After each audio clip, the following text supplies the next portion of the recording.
Hello বিয়াস বন্ধু, এই যে চলে এসেছি এই মাত্র আমি এই নতুন দোকানে। দেখতে পাচ্ছেন এটা হচ্ছে নতুন একটা দোকান। আগের দোকানটা ছেড়ে দিয়েছি, দেখলেন। এই দোকানটা ভালোভাবে দেখবেন সব বিয়াস বন্ধু। আর দেখতে পাচ্ছেন আমার বন্ধুকে, দেখছেন কি সুন্দরভাবে গল্প করছে।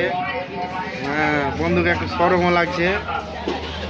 সব ভিডিওটা যদি ভালো হয় লাইক কমেন্ট করবেন আর চ্যানেলটা একটু সাবস্ক্রাইব করে দেবেন। চ্যানেলটাকে লাইক কমেন্ট এবং সাবস্ক্রাইবটা বেশি বেশি করে করবেন যেন জলদি ভাইরাল হতে পারি। এই যে দেখুন, আর এখানে আছে নিত্য নতুন সব বিমল শিখর, আর বিমল শিখর এবং 5000 আছে, অনেক টানা আছে। ভিডিওগুলো যদি ভালো লাগে লাইক করবেন আর কমেন্ট করবেন আর আমার চ্যানেলটা একটু সাবস্ক্রাইব করে দেবেন।